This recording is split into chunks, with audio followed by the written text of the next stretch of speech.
Tara guys at samahan nyo kami dito sa biyahe namin papunta ng Lemery, Batangas dito sa Fantasy World. Syempre bago umalis ng bahay ay huwag kakalimutan na magdasal para ingatan tayo sa ating biyahe. Sa SM Santa Rosa nga pala ay magkikita ng kaibigan ko na makakasama ko sa biyaheng to. Eto, nauna ako dito sa aming meetup place dahil sa isang aming usapan. Pero dumating ako ng 5:50. Dumating na nga etong si King. Siya ang makakasama natin sa biyahe na to. Tama pa karga. Tama pa karga. Okay na yan pre. Okay. Tara, makarga muna tayo. Okay.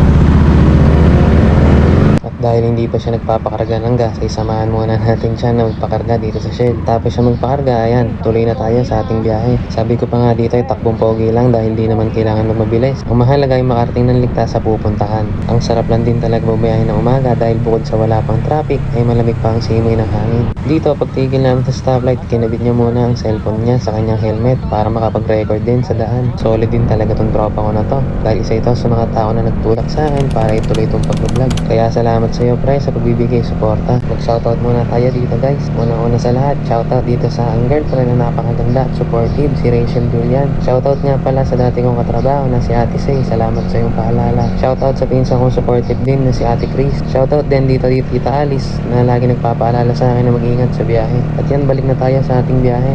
Dito nga habang binabaybay namin ang daan ay mas lumalamig ang hangin at isang senyalis na ito na malapit na kayo sa Tagaytay. Alam din siguro ito ng ibang mga nagmomotor o nagbabike kapag bibiyahe paakyat ng Tagaytay. Kaya kung gusto nyo ng presko na biyahe ay marirecommend ko talagang mag-rides dito sa Tagaytay. Dito nga guys ay may nakakasabay pa tayo na sasakyan. Kapag ganito pala guys at may nakakasabay kayo ng ganito na tumututok at tinataasan pa kayo ng ilaw ay paunahin nyo na lang, huwag na makipagsabayan pa para iwas din sa diskusyon. Dahil sa kalsada hindi dapat pinapahira ng init ng ulo. At yan, nandito na tayo, malapit na tayo sa Tagaytay. Ang gaganda din talaga na matatanaw mo dito sa part na to. Touchdown na tayo dito sa Tagaytay. Time check, mag-aalas 7 pa lang ng umaga nito. At ang plano lang talaga namin na ito ni King ay sa Tagaytay lang kami para tumambay.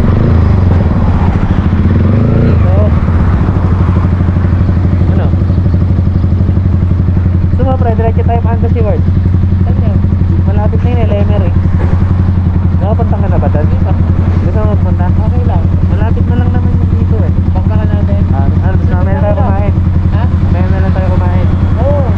Yun nga lang, nabitin kami sa biyahe. Kaya napagpasyahan namin na dumiretso na sa Fantasy World para kahit paano masulit-sulit ang rides na to. Tuloy na tayo papunta sa Lemery, Batangas. Kaway-kaway muna kami dito sa camera habang ina-enjoy ang daan. Etong Fantasy World nga pala guys, ay kahit nakakailang balik na ako dito, hindi ako nagsasawang balik-balikan ito dahil sa mga magagandang matatanaw mo dito. Bago ka kasi makarating sa Fantasy World ay marami ka pang madadaanan. Kaya nakakatuwa talaga dito sa lugar na to. Madidistract ka sa pagdadrive mo dahil sa mga makikita mo. Ang sariwa pa pati ng hangin dito. Kaya marerecommend to din talaga itong Fantasy World para sa mga kapwa kong rider.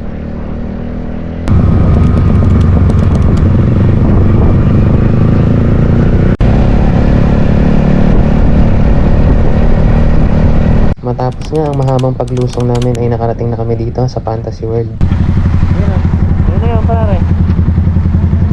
Fantasy World. Tara, doon tayo sa kabila. Tayo sa kabila pre.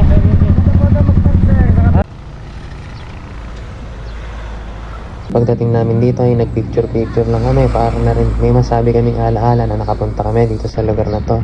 Sa pagtagal nga at ayan, umalis na rin kami dito dahil medyo umiinit na ang sikat ng araw. Bago tayo bumiyahe pa uwi, magdasal muna tayo para magpasalamat sa safe naming biyahe at nakarating kami dito ng ligtas. At huwag natin kakalimutan pa rin ang humingi ng gabay sa ating pag-uwi. Ang ganda lang talaga ng matatanaw mo dito lalo na sa personal.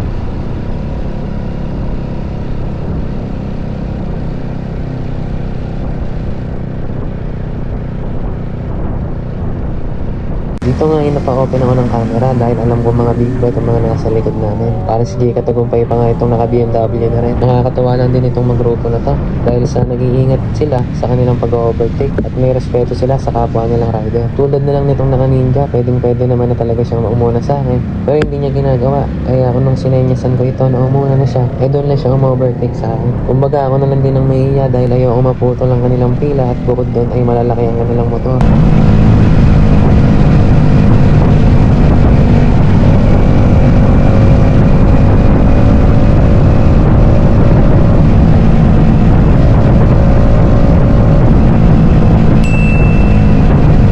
Bumili lang kami dito ng saglit ng pasalubong.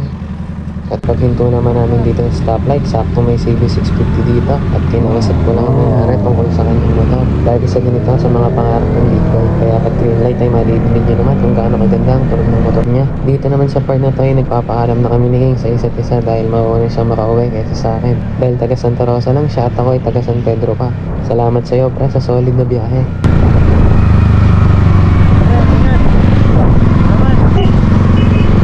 Andito na tayo malapit sa amin pero bibili muna ako ng bulaklak para sa mami ko dahil Mother's Day ng araw na ito. Alam kong late na ang video na to pero Happy Mother's Day pa rin sa lahat ng nanay dyan. Yun, dito na tayo sa amin. Sa mga umabot sa dulo ng video, salamat sa inyong panonood at suporta. Salamat sa pamilya ko na sumusuporta sa akin. Salamat Lord sa palaging paggabay at pag-iingat sa amin. Hanggang sa mga susunod na biyahe ulit.